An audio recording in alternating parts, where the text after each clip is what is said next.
el carro del padre Grande estaba con unas cintas amarillas. Vine yo y me introduje como entre las personas. Me introduje a ver. Mi sorpresa fue que ahí precisamente estaba el cuerpo de Nelson. El cerebro de Nelson todavía palpitaba el cerebro.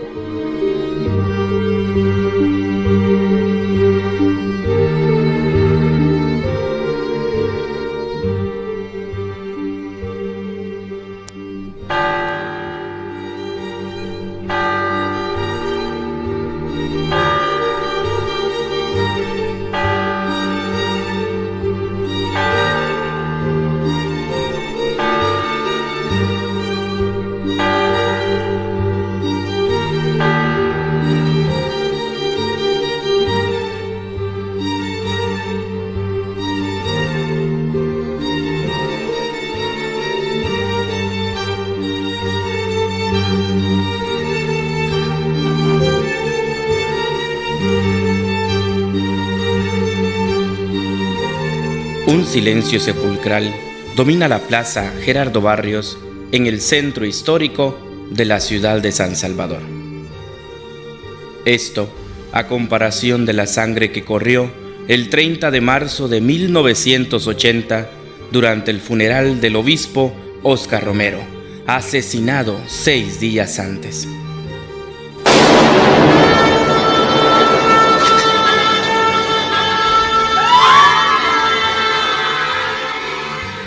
El pueblo salvadoreño se agolpó en la plaza de la Catedral Metropolitana para despedir a su fiel pastor, a la voz de los sin voz, al obispo mártir. El féretro se ubicó en las primeras escalinatas del atrio, entre el dolor, el clamor de justicia y las palmas, símbolo del martirio. Una detonación de bomba interrumpió cobardemente la homilía del arzobispo mexicano Ahumada. Se desató el caos, un intercambio prolongado de balas y una multitud agolpada en la catedral, queriendo encontrar refugio en la casa de Dios. El saldo fue de 40 muertos y 200 heridos. El cuerpo de Romero fue resguardado por los religiosos. Fue enterrado por la tarde con una misa inconclusa, como la de la tarde en que lo asesinaron. Lo único que quedó en la plaza principal de la ciudad fue un manto de zapatos abandonados y los cadáveres de decenas de personas.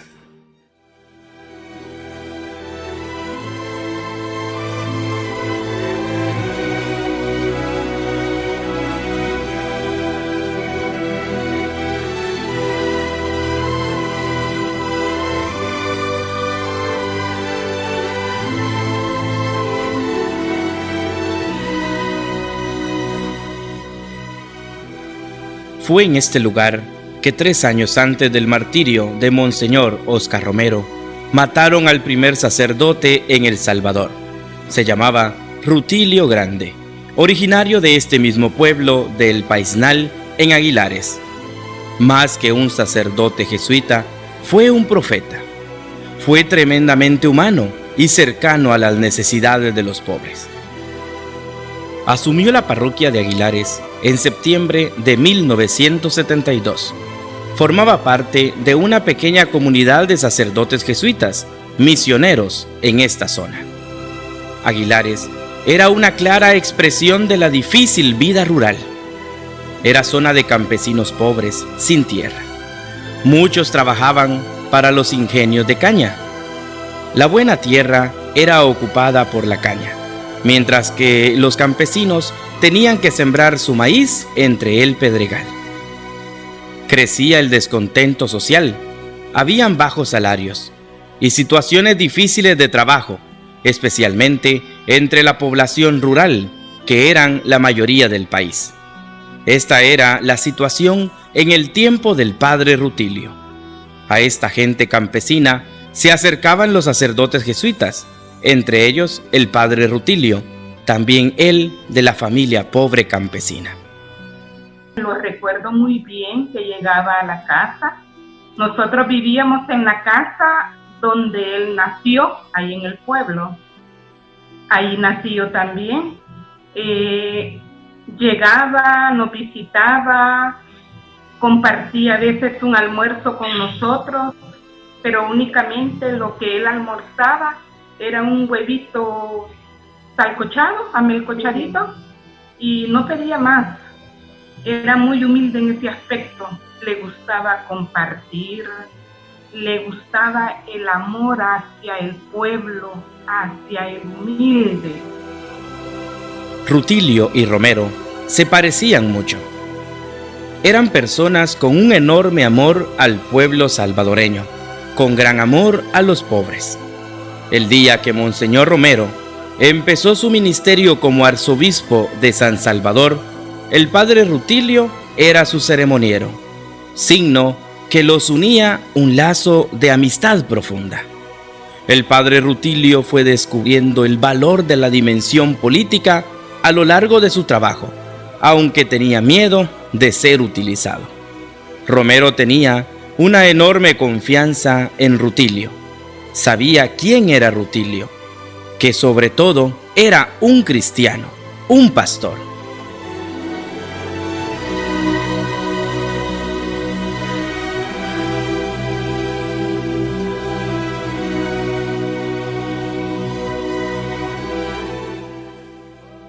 Que él llegaba, daba sus misas, qué alegre las misas que él llegaba a dar, todo mundo con el fervor por la calidad que él tenía para darlas.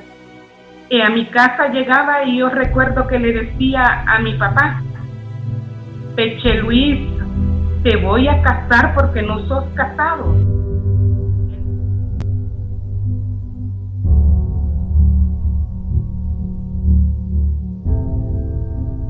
El 12 de marzo de 1977, el padre Rutilio fue asesinado. Fue el primer sacerdote asesinado en El Salvador en los años previos a la Guerra Civil.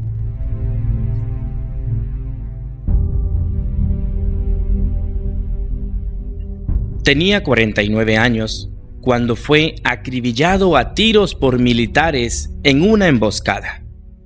El sacerdote se dirigía a celebrar una misa. Con él viajaban Manuel Solórzano, de 72 años, y Nelson Rutilio Lemus, de 15, ambos laicos. Los tres murieron en el acto.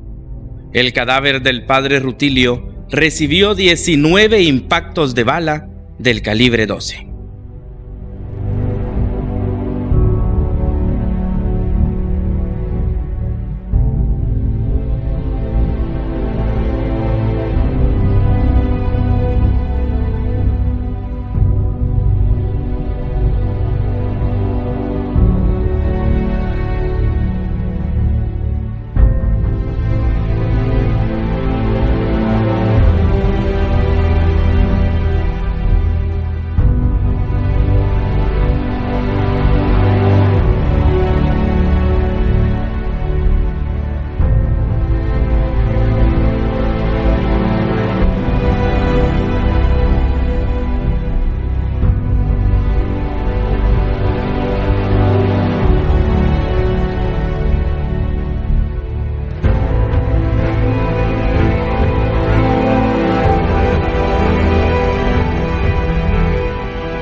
Cuando viene y alumbra el sol, en ese mientras, despuesito, entró un pica con personas aquí al final porque no habían buses, le vamos a decir así, que trajeran personas, ¿verdad?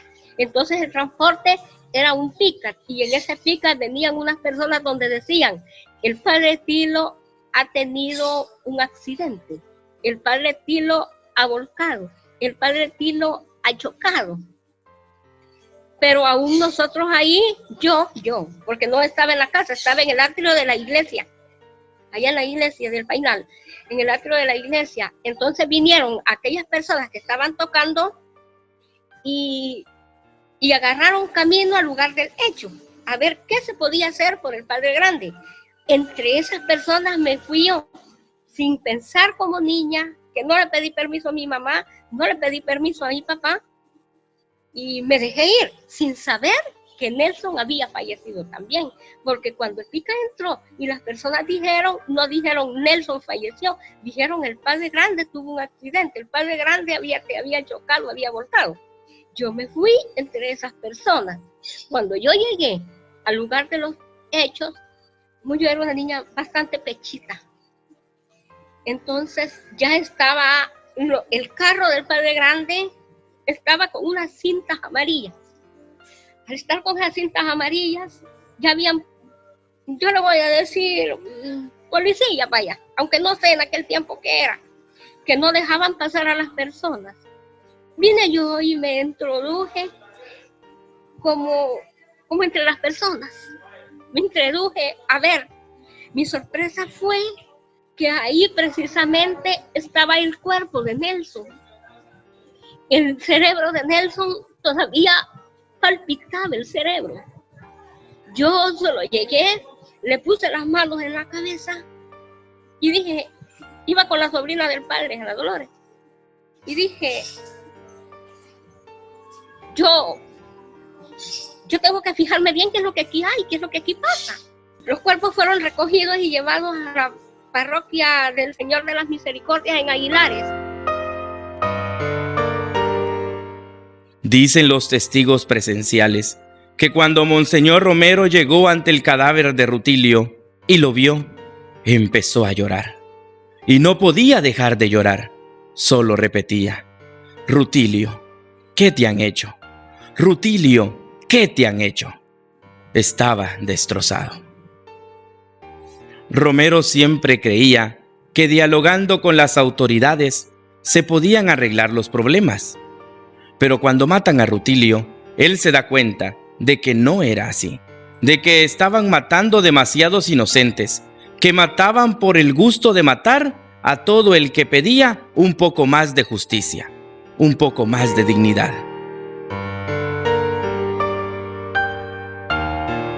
Más que una conversión, Monseñor Romero se da cuenta de que ya el camino no es de influir suavemente hacia arriba para que tengan comprensión de los sufrimientos de los pobres, sino que hay que empezar a ser profetas, hay que empezar a decir la verdad, que hay que empezar a denunciar y a presionar desde el gran signo del Evangelio, que es el signo de la palabra. Monseñor comprende la fuerza del martirio cristiano. Se da cuenta que lo más cristiano era de acompañar al pueblo.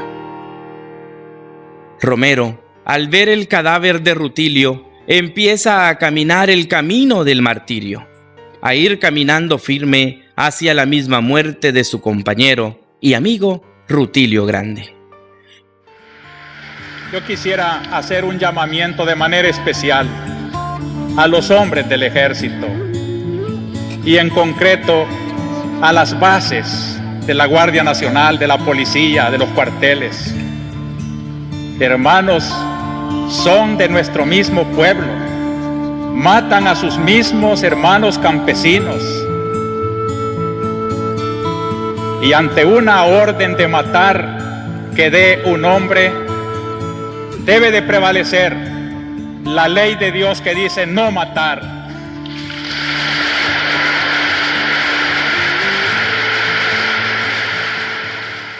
Seguir a Jesús implica seguir a alguien que murió violentamente. La memoria de Jesús sigue siendo una memoria peligrosa para quien no quiere escuchar la verdad. El padre Rutilio y Monseñor Romero, igual como tantos más, no fueron asesinados, sino que dieron su vida. La represión, la persecución y el asesinato de campesinos fueron muy tensos. La lista de sacerdotes asesinados se convierte en una letanía. Alfonso Navarro, Rafael Palacios, Ernesto Barrera, Octavio Ortiz Luna, Alirio Macías, Cosme Espesoto. Y en Guatemala hay una lista igual. Padre Hermógenes López, Beato Stanley Rotter, José María Gran, Faustino Villanueva, hermano Santiago Miller, y los mártires de Izabal, Tulio Maruso, con su compañero catequista Luis Arroyo, hoy ya beatos. La misión de ellos, al igual que la de Romero, era de bajar al pueblo de la cruz, un pueblo que sufría un vía crucis en un ambiente de violencia y pobreza. El 24 de marzo de 1980 es Romero quien recibe un balazo en el pecho mientras celebraba la Santa Eucaristía.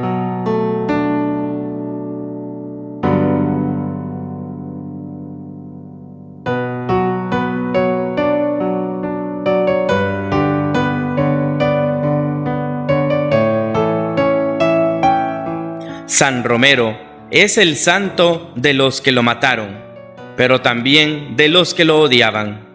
Monseñor Romero sabía de las amenazas que era objeto, pero la fuerza del Evangelio y su compromiso con el pueblo eran parte de su propia vida. Buscaba en la oración y en el silencio escuchar el silencio de Dios, que le decía a su corazón, a su mente y a su espíritu.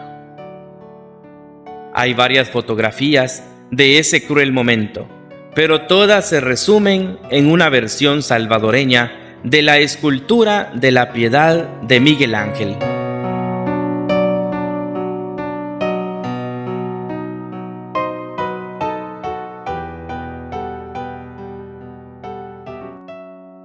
La última casa que habitó Óscar Arnulfo Romero es hoy un centro de visitas, un museo en el que exhiben sus documentos personales, sus libros, su grabadora, su ropa aún manchada por la sangre del martirio y las fotografías en blanco y negro capturadas al momento de su asesinato por Eulalio Pérez García. Son estas imágenes las que determinaron la memoria colectiva de aquella tarde, en la que inició una larga guerra civil que duraría 12 años y dejaría casi 100.000 muertos.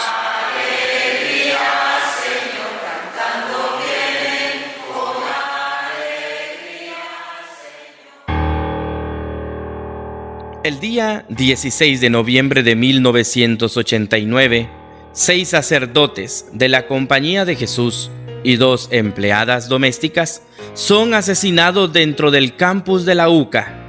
Estos fueron colocados boca abajo mientras eran ejecutados. En el patio central se encontraron los cuerpos de 5 de los religiosos, y en una de las habitaciones se encontraba otro de ellos. Los cadáveres de la mujer y la niña estaban en otro cuarto anexo. Los asesinos también incendian y saquean el centro Monseñor Romero. Como artimaña, los autores del crimen dejaron señales y pruebas falsas, simulando que los crímenes habían sido cometidos por la guerrilla. Los asesinatos de los jesuitas de la UCA atrajeron la atención internacional y aumentaron la presión internacional para un cese del fuego.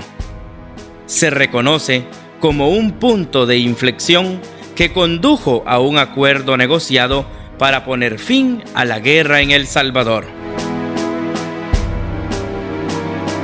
Estos hechos históricos no se pueden silenciar. Deben mantenerse vivo en la conciencia colectiva de los pueblos que forman estas naciones.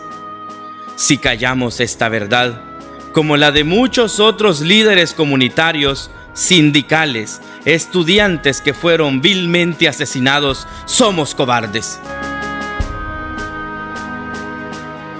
La paz por la que luchamos está basada en la memoria.